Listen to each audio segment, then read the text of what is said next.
నమస్కారం ఇది సంగతికి స్వాగతం మేక్ ఇన్ ఇండియా భారతావనిని ప్రపంచ శక్తిగా మార్చేందుకు కేంద్రం ప్రతిష్టాత్మకంగా చేపట్టిన కార్యక్రమం దేశంలో ఉన్న కోట్లాది మానవ వనరులను సమర్థంగా వినియోగించుకోవడమే ఈ కార్యక్రమం ముఖ్యోద్దేశం శక్తి ఉంది యుక్తి ఉంది వీటిని సమన్వయం చేస్తే అద్భుతాలే సాకారమవుతాయి అయితే పెట్టుబడులు పెట్టి ప్రోత్సహించే వాళ్లే లేరు అందుకే అన్నింటికీ ఇతర దేశాలపై ఆధారపడాల్సిన దుస్థితి ఈ పద్ధతి మార్చేందుకు రంగంలోకి దిగిన కేంద్రం ప్రపంచ దేశాల నుంచి పెట్టుబడులను ఆకర్షిస్తోంది తద్వారా దేశంలో తయారీ రంగాన్ని కొత్త పుంతలు తొక్కిస్తోంది మిత్ర దేశాలతో విస్తృతంగా సంప్రదింపులు జరుపుతోంది ప్రధాని సహా ముఖ్య నేతలందరూ విదేశీ పర్యటనలు చేపడుతూ మేక్ ఇన్ ఇండియా గురించి విశ్వ వేదికలపై వివరిస్తున్నారు ప్రస్తుతం మోదీ చేపట్టిన 9 రోజుల విదేశీ పర్యటన కూడా ఇందులో భాగమే ఫ్రాన్స్తో యుద్ధ విమానాల తయారీ ఒప్పందాలు జర్మనీ పెట్టుబడిదారులను ఆకర్షించడం కెనడాతో అనుసహకారం వరకు అన్ని భారత్లో తయారీకి ఊతమిచ్చేవే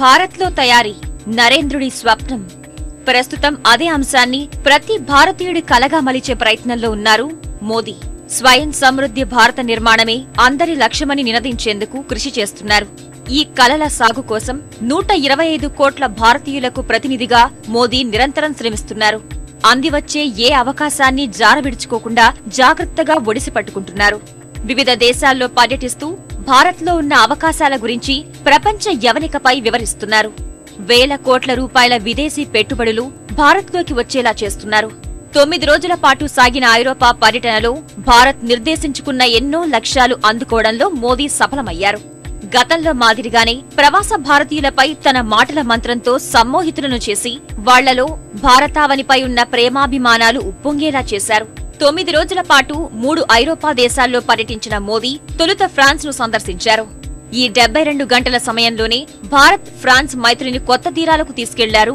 మోదీ రెండు దేశాల మధ్య 17 కీలక ఒప్పందాలు కుదిరాయి రక్షణ రంగంలో ద్వైపాక్షిక బంధాన్ని సరికొత్త శిఖరాలకు చేర్చుతూ ఫ్రాన్స్ నుంచి 36 రఫేల్ యుద్ధ విమానాలు కొనేందుకు భారత్ అంగీకరించింది భారత్లో 13,000 కోట్ల రూపాయల పెట్టుబడులు పెట్టనున్నట్లు ఫ్రాన్స్ అధ్యక్షుడు ఫ్రాంకోయిస్ హొలాండే ప్రకటించారు పాండిచ్చేరి నాగ్పూర్ సహా మొత్తం 3 ఆకర్షణీయ నగరాల అభివృద్ధికి సహకరిస్తామని హామీ ఇచ్చారు ఐక్యరాజ్యసమితి భద్రతా మండలిలో భారత్కు శాశ్వత సభ్యత్వం లభించేలా చూసేందుకు కృషి చేస్తామని హోలాండే తెలిపారు పారిస్లోని ఎల్సీ ప్యాలెస్ లో భేటీ అయిన మోదీ హోలాండే వేర్వేరు రంగాల్లో పరస్పర సహకారాన్ని పెంపొందించుకోవడంపై ప్రధానంగా సాగిన ఈ చర్చలు సత్ఫలితాలనిచ్చాయి రోదసీ రంగంలో భారత్ ఫ్రాన్స్ పరస్పర సహకారానికి 50 ఏళ్లు పూర్తయిన సందర్భంగా ఇరువురు నేతలు తపాలా బిళ్లను విడుదల చేశారు భారత్లో తయారీ కార్యక్రమానికి ఊతమిస్తామని హామీ ఇచ్చిన ఫ్రాన్స్ సర్కార్ భారతీయ railway నవీకరణలోనూ సహకరించనుంది relating to railways not only in terms of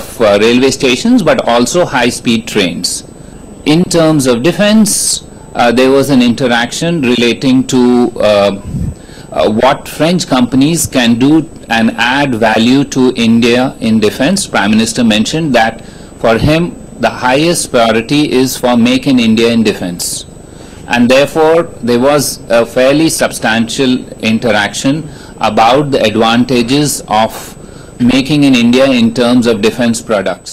తౌలూస్లోని Airbus A380 తయారీ కేంద్రాన్ని సందర్శించిన మోదీ అక్కడి భారతీయ ఉద్యోగులను కలిశారు ఎయిర్బస్ ముఖ్య కార్యనిర్వహణాధికారి టామ్ ఎండర్స్ భారత్తో తయారీ కార్యక్రమంలో భాగస్వాములయ్యేందుకు ఆసక్తి కనబరిచారు పారిశ్రామిక రంగంలో భారత్తో దృఢమైన బంధం ఏర్పరచుకోవాలని కోరుకుంటున్నట్లు తెలిపారు రక్షణ శాఖ ప్రమాణాలు విదేశీ ప్రత్యక్ష పెట్టుబడుల నిబంధనలకు లోబడి సైన్యానికి కావాల్సిన రవాణా విమానాలు హెలికాప్టర్ల తయారీ కేంద్రాల్ని భారత్లో స్థాపించాలని భావిస్తున్నట్లు ఎయిర్బస్ అధికారులు తెలపడం ఆహ్వానించదగ్గ పరిణామం పొరుగు సేవల పద్ధతిన ప్రస్తుతం $40 కోట్ల విలువైన విడిభాగాల్ని భారత్లో తయారు చేయిస్తున్న ఎయిర్ బస్ సంస్థ 2020 నాటికి ఆ మొత్తాన్ని $200 కోట్లకు పెంచుతామని హామీ ఇచ్చింది.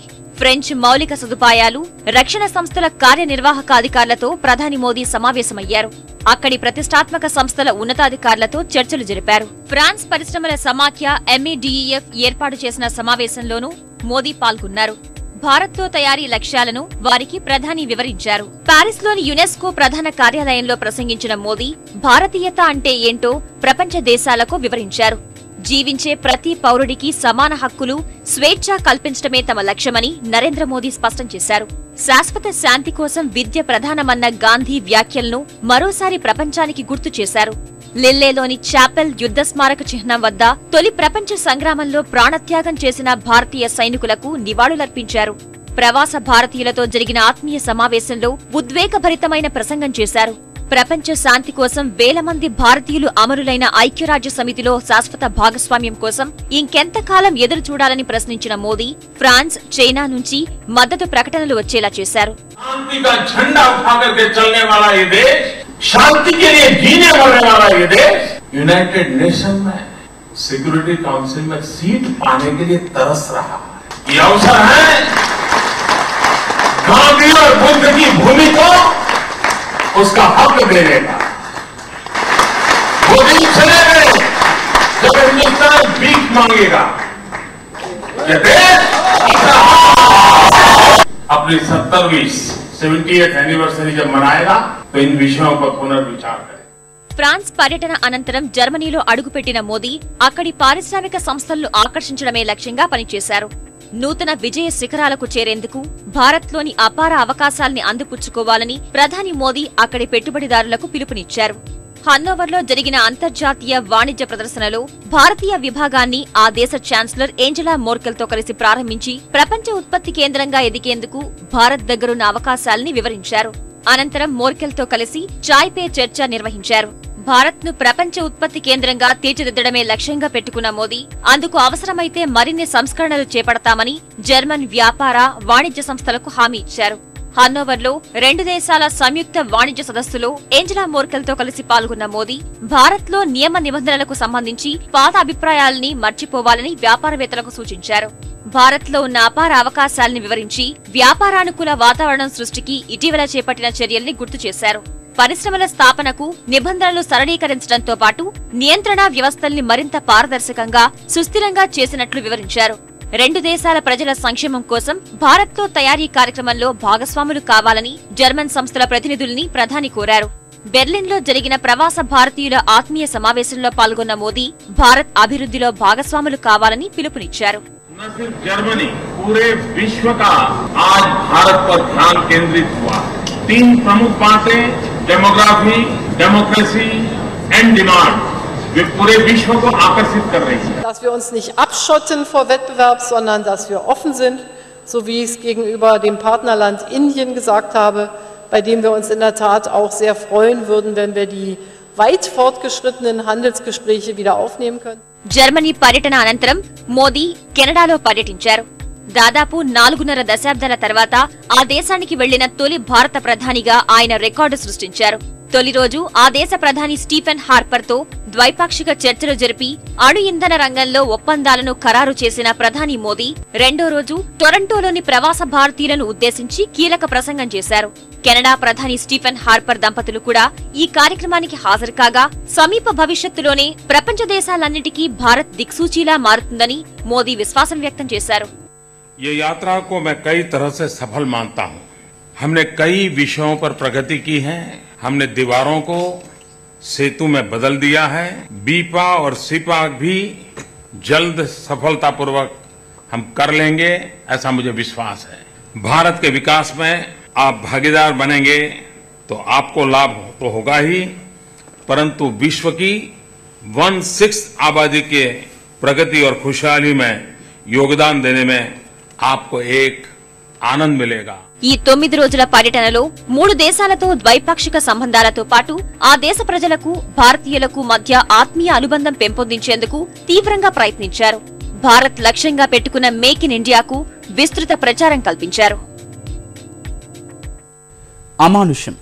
నిజానికి జరుగుతున్న ఘోరాల గురించి చెప్పడానికి ఈ పదం కూడా చాలా చిన్నదేనేమో. నెలల వ్యవధిలోనే పదుల సంఖ్యలో ప్రాణాలు కోల్పోయారు. ఏళ్ల గణాంకాల్లోకి వెళితే వేల సంఖ్యను దాటుతోంది.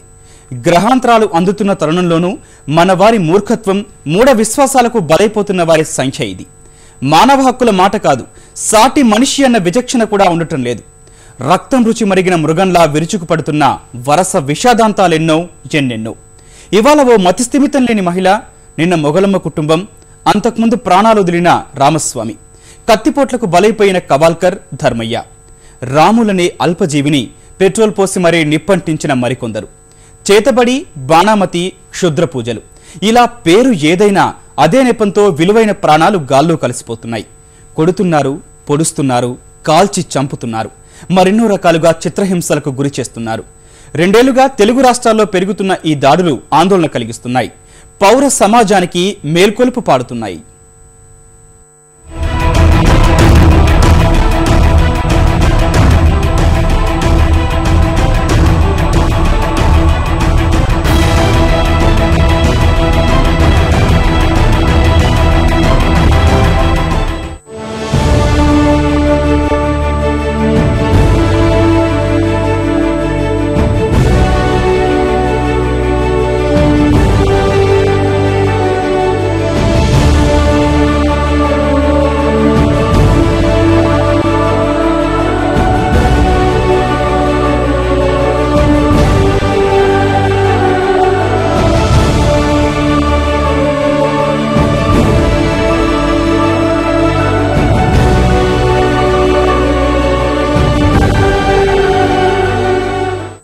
ఈ మాట చెప్పిన రవీంద్రుడే ఉండి ఉంటే నేడు కన్నీటి పర్యంతం అయ్యేవాడేమో.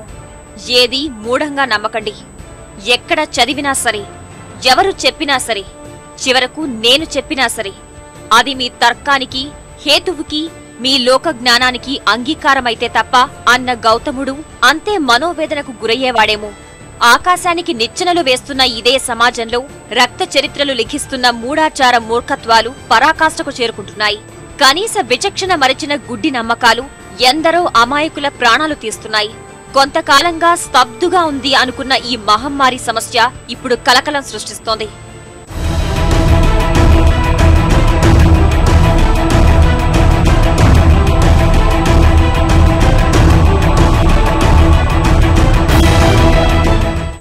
ఒకరు కాదు, ఇద్దరు కాదు, నెలల వ్యవధిలోనే పదుల సంఖ్యలో ఈ దారుణాలకు బలైపోయారు.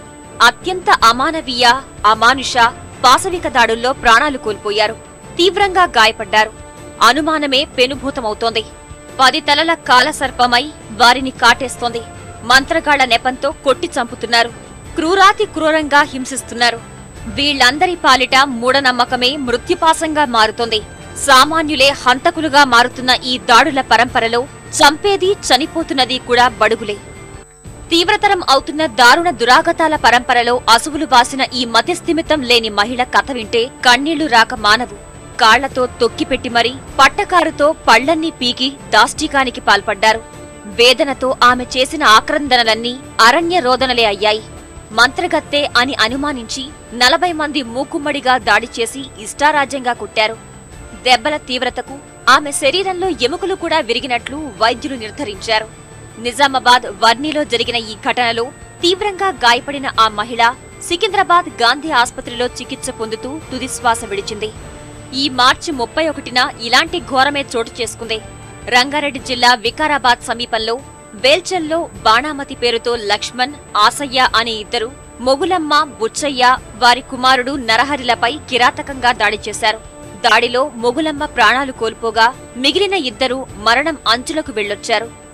అదే ప్రాంతం దన్నారంలో తర్వాత మరో 4గురిని మంత్రాల పేరుతో చెట్టుకు కట్టేసి చితకబాదారు.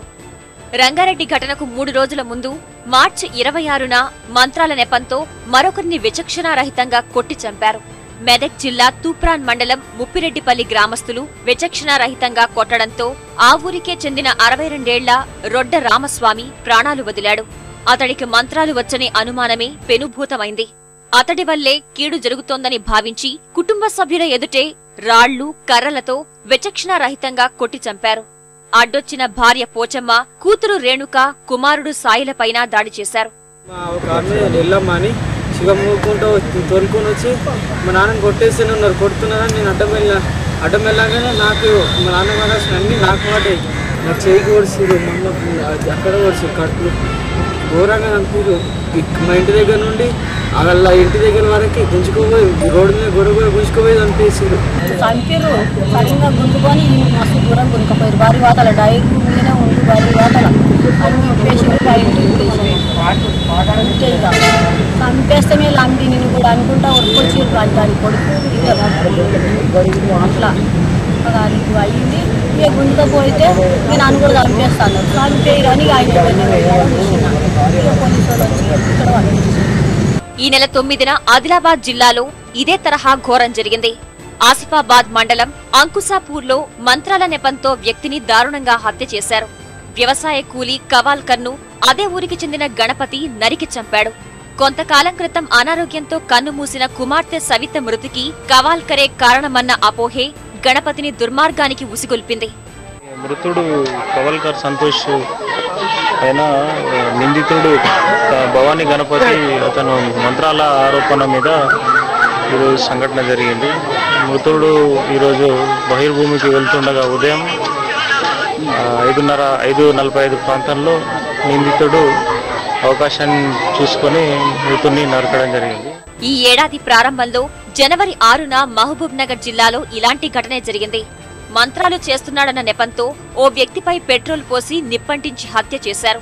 కోడేరు మండలం రాజాపూర్లో జరిగిన ఈ దుర్ఘటనలో రాములు అనే వ్యక్తిపై దాయాదులే దాడి చేశారు. అప్పటికి 4 రోజుల క్రితం గ్రామంలో చనిపోయిన ఆంజనేయులు అనే వ్యక్తి మృతికి రాములే కారకుడన్న అనుమానంతో దారుణానికి ఒడిగట్టారు. రహదారిపైకి ఈడ్చుకెళ్లి చితకబాది పెట్రోల్ పోసి నిప్పంటించారు. తన ఒకరు బట్టి ఆడళ్ళు మొగలు మొత్తం అటు గుంజుకపోయారు. గుంజుకపోయి నేను పక్క జరుగుతాలి మంది ముసురుకుని తలుగు నన్ను పక్కకి రీప్లేన్ అప్పరిస్తాడు అని పక్క గుంజుతాను. తనను గుంజుకపోయి ఆ పని చేసి ఏం చేసింది? ఇంకా పెట్రోల్ పోసి అంటించిండు అనుకున్నారు. నేను చూడలేదు సార్. ఈ బోడుల కుర్మయ్య అనే కొడుకు ఆంజనేయులు అందాజ ఒక 4-5 రోజుల క్రితం చనిపోయినాడు ఏదో జబ్బు చేసి. ఆ జబ్బు చేసి చనిపోతే ఈ రాములు అనే వ్యక్తి చేతబడి చేసి చంపినారనే అనుమానంతో ఈరోజు ఇంట్లో పడుకున్నాయని తీసుకుని వచ్చి ఈ బస్టాండ్లో పెట్రోల్ పోసి కాల్చివేసినారు. ఇవి బయటకు తెలిసిన కొన్ని ఉదాహరణలు మాత్రమే. గ్రామ స్థాయిలో రోజురోజుకి ఈ సమస్య తీవ్ర స్థాయికి చేరుకుంటోంది. మూఢనమ్మకాలు, చేతబడి, బాణామతి, క్షుద్ర పూజలు ఇలా కారణాలు ఏవైనా విలువైన ప్రాణాలు గాల్లో కలిసిపోతున్నాయి. వరంగల్ జిల్లా ధర్మసాగర్ మండలం కమ్మరిపేటలో తండ్రి, భార్య చనిపోయారు అనే అనుమానంతో పెదనాన్ననే కర్రతో కొట్టి చంపింది ఇలానే. ధర్మయ్య మంత్రాలు చేయడం వల్లనే తండ్రి, భార్య చనిపోయారనే అనుమానంతో వెంకటయ్య తన పెదనాన్న అని కూడా చూడకుండా అర్ధరాత్రి కర్రతో బాది హత్య చేశాడు. కుటుంబ సభ్యుల అనారోగ్యాలకు ఎవరో మంత్రాలే కారణమనే మూఢనమ్మకాలే ఈ స్థాయి దాడులకు కారణమవుతున్నాయి. మంత్రగాడనే ముద్రపడితే పాపం ప్రాణాలు అరచేత పెట్టుకోవాల్సి వస్తోంది. వారి కోసం అయిన వారిని కోల్పోయిన కుటుంబ సభ్యులు గుండెలవిసేలా రోధించాల్సి వస్తోంది. కొన్ని సందర్భాల్లో ఇదే అంధవిశ్వాసాలకు కొమ్ము కాస్తున్న కాకీల నిర్వాకాలు కూడా ప్రాణాల మీదకు తెస్తున్నాయి. ఇలాంటి సందర్భాల్లో చనిపోయిన వారిపై సానుభూతి కూడా లేకుండా ఊరిలో హర్షాతిరేకాలు వ్యక్తమవుతుండడం సమాజ మానసిక పరిణితికి దర్పణంగా నిలుస్తోంది. మంత్రగాడంటూ ఊళ్ళో వేధిస్తున్నారని కాపాడమంటూ పోలీసులను ఆశ్రయిస్తే నువ్వు మంత్రాన్ని వెనక్కి తీసుకోవచ్చుగా అనే ఉచిత సలహాలు వస్తుంటే రక్షణ కోసం ఎక్కడికి వెళ్లాలో తెలియని దుస్థితి కొందరిది. అలా కుటుంబ ఆధారాలను కోల్పోయిన వారి జీవనోపాధికి దిక్కెవరు అనేది మరో ప్రశ్న. ఫలితం కొడుతున్నారు, పొడుస్తున్నారు, కాల్చి చంపుతున్నారు. ఇలా ఎన్నో రకాలుగా చిత్రహింసలకు గురిచేస్తున్నారు. గడిచిన 2 ఏళ్లుగా ఇలా తెలుగు రాష్ట్రాల్లో పెరుగుతున్న దాడులు ఆందోళన కలిగిస్తున్నాయి. రాజ్యాంగం ప్రసాదించిన మిగిలిన హక్కుల విషయం దేవుడెరుగు. కనీసం ప్రాణాల్ని కాపాడాల్సిన కనీస బాధ్యత విస్మరిస్తున్న వ్యవస్థ వైఫల్యమే ఇక్కడ అసలు ముద్దాయనడంలో ఎలాంటి సందేహం లేదు. సరైన విద్య, వైద్యం అందేలా చూసి శాస్త్రీయ స్ఫూర్తిని అందించడంలో వైఫల్యం కారణంగా అమాయకులు మూల్యం చెల్లిస్తున్నారు. ఉదాహరణకి ఈ చేతిలో కాయన్ ఇలా చూపించేసి 1, 2 ఇలా అంటే అది మాయమైంది అనుకుంటారు. సో మాయం కావడం ఏంటి? అసలు మాయం అంటే ఏంటి? కనపడకుండా పోతే ఇది మాయమైనట్ట అంటే దాని వెనకాల ఉండేటటువంటి రహస్యాన్ని చెప్పకపోవడం వల్ల ఇది నిజంగా మాయమైంది లేదా సృష్టించబడింది అంటున్నారు. అందుకనే ఫలానా వాళ్ళు మంత్రం వేస్తే నాకు దాని ప్రభావం ఉంటుంది అని చెప్పేసి వాళ్ళని చంపడం అనేటటువంటి జరుగుతూ ఉంది. ముఖ్యంగా విద్యార్థుల్లో వీటి మీద అవగాహన కలిగినట్లయితే కనీసం రాబోయేటటువంటి తరంలోనైనా ఇటువంటి వాటికి దూరంగా ఉంటారని నా ప్రగాఢ విశ్వాసం. 2011 జనాభా లెక్కల ప్రకారం దేశంలో 74% మంది అక్షరాస్యులున్నారు. మరోవైపు సూపర్ పవర్ ఊహాగానాలు వెల్లువెత్తుతున్నాయి. అయినా ఈ మూఢాచారాలు, అంధవిశ్వాసాలు కొనసాగుతుండడానికి కారణాలేంటి? లోపం ఎక్కడుంది? మన విద్యా వ్యవస్థలోనా, సమాజంలోనా, చట్టాల్లోనా? ఈ అంధవిశ్వాసాల అంతు చూడాలంటే ఏం చెయ్యాలి? ఇలాంటి నేపథ్యం బట్టి చూస్తే 90% మంది భారతీయులు మూర్ఖులు అన్న జస్టిస్ మార్కండేయ కర్జు వ్యాఖ్యల్ని ఎలా అర్థం చేసుకోవాలి అనే ఎన్నో ప్రశ్నలు ఉక్కిరిబిక్కిరి చేస్తాయి. మరోవైపు ఇలాంటి అంధవిశ్వాసాలను ప్రశ్నించిన వారిని, సరైన మార్గం చూపించే వారిని నిర్దాక్షిణ్యంగా చంపేస్తున్న ఘటనలు ఎన్నో. మరాఠనాట 2013 ఆగస్టులో హత్యకు గురైన ప్రముఖ హేతువాది, వైద్యుడు, పాత్రికేయుడు నరేంద్ర దబోల్కర్ ఉదంతమే అందుకు నిదర్శనం. మూఢనమ్మకాలు, దురాచారాల నిర్మూలనకు రాజీలేని పోరాటం చేసిన అంధశ్రద్ధ నిర్మూలన సమితి సంస్థాగత కార్యాధ్యక్షుడైన దబోల్కర్ను కాల్చిమరీ చంపారు. ఉదాహరణకు బాణమతి తీసుకోండి. బాణమతి కేసు ఎక్కడైనా వచ్చినప్పుడు అది ప్రభుత్వం నుంచే ప్రతినిధులు వెళ్ళాలి, అధికారులు వెళ్ళాలి. ఇప్పుడు మేము ఏదైనా ఊర్లో బాణమతి అది ఉన్నప్పుడు జన విజ్ఞాన వేదికగా మేము వెళ్ళి అక్కడ నైట్ పడుకొని అక్కడే ఇవన్నీ దయ్యాలు లేవో ఇవన్నీ మేము చేస్తొస్తాం. అలా ప్రభుత్వం వాళ్ళు చేయాలి. వాళ్ళలో మూఢనమ్మకాలు పారదోరాలి. ఇది జరగటం లేదు. ప్రభుత్వం ఏం చేస్తుందంటే ఏదో ఎవరు దొంగలను కాల్చారని, వాళ్ళని కాల్చారని ఒక సుమోటోగా స్వీకరించి కోర్టులు కూడా వాటిని సీరియస్గా తీసుకుంటున్నాయి తప్ప మరి అభంశోభం తెలియని అసలు ఇక్కడ అది బాణామతులు కానీ చేతబడులు కానీ లేవని శాస్త్రపరంగా మేము నిరూపించినప్పటికీ కూడా అవి ఉన్నట్టుగా భావిస్తూ ప్రజలు చంపుతూ ఉంటే ప్రభుత్వ పరంగా ఎటువంటి చర్యలు తీసుకోవట్లేదు. ఈ క్రమంలోనే బాణామతి, చేతబడి, బ్లాక్ మ్యాజిక్ వంటి మంత్రతంత్రాలు చేస్తున్నారు అనే నెపంతో మహిళలపై దాడుల ఘటనలు పెరిగిపోతున్నాయి. పళ్లు ఊడగొట్టడం, చెవులు, ముక్కు కత్తిరించడం, గుండు గీయించడం లేదా తల కత్తిరించడం, గాడిద మీద ఊరేగించడం, చెట్టుకు కట్టి కొట్టడం, కొరడాతో కొట్టడం, వాతలు పెట్టడం, నగ్నంగా ఊరంతా తిప్పటం, హత్యలు, సజీవ దహనం చేయడం, రాళ్లతో కొట్టి చంపడం, ఉరివేయడం, కత్తితో పొడిచి చంపడం వంటివి చేస్తున్నారు. ప్రస్తుత చట్టాలు ఇలాంటి హత్యలు నియంత్రించడంలో దారుణంగా విఫలమవుతున్నాయి. మంత్రాలు, తంత్రాలకు పాల్పడుతున్నారు అనే నెపంతో 2008 నుంచి 2012 వరకు 768 మంది మహిళల్ని హత్య చేశారు అనేది అప్పట్లో జాతీయ నేర గణాంక సంస్థ చెప్పిన చేదు నిజం. ఈ నేపథ్యంలో కొత్త చట్టాలు రావాల్సిన అవసరముందని మహిళా కమిషన్ అభిప్రాయపడింది. అసోం, ఛత్తీస్గఢ్, బీహార్, ఒడిశా రాష్ట్రాలలో ఇటువంటి హత్యలు ఎక్కువగా నమోదవుతున్నాయి. గత 15 సంవత్సరాల్లో 2500 మంది ఆడవారిని, దాదాపు అంతే మంది మగవాళ్ళని బాణామతి, చిల్లంగి అని ఇటువంటి మూఢనమ్మకాల కారణంగా హత్య చేశారని పోలీస్ రికార్డులే మనకు చెప్తూ ఉన్నాయి. ఈ విషయం మీద మేము మానవ హక్కుల కమిషన్కి కూడా పెటిషన్ పెట్టుకుంటే చీఫ్ సెక్రటరీ గారిని అలాగే డీజీపీ గారిని సమాధానం ఇవ్వాలని కోరి 4 ఏళ్ళయింది మానవ హక్కుల సంఘం. ఇప్పటి వరకు హ్యూమన్ రైట్స్ కమిషన్కి ఆన్సర్ రాలేదు. ఇది మన దేశంలో ఉన్న నిర్లిప్తత, ఇటువంటి దారుణాలకి స్పందించకపోవటానికి. సాధారణంగా మూఢనమ్మకాలకు ప్రధాన కారణం నిరక్షరాస్యత అనుకుంటాం. అయితే మన దేశంలో అక్షరాస్యులు మూఢాచారాలను విశ్వసిస్తున్నారనే విషయాన్ని గమనించాల్సిన అవసరం ఎంతో ఉంది. సమకాలీన భారతదేశానికి పెను సవాల్గా పరిణమిస్తున్న ఈ సమస్యపై పాలకులకు పట్టకపోయినా న్యాయ వ్యవస్థ అయినా చొరవ తీసుకుంటే కొంతైనా మార్పొచ్చే అవకాశం ఉంది. లేదంటే ఎవరికీ పట్టని అభాగ్యుల ఆక్రందనలు మెన్నంటుతూనే ఉంటాయి అనడంలో ఎలాంటి సందేహం లేదు. ఇది సంగతి. మరిన్ని విభిన్న అంశాలతో మరో ఇది సంగతిలో మళ్ళీ కలుద్దాం. నమస్కారం.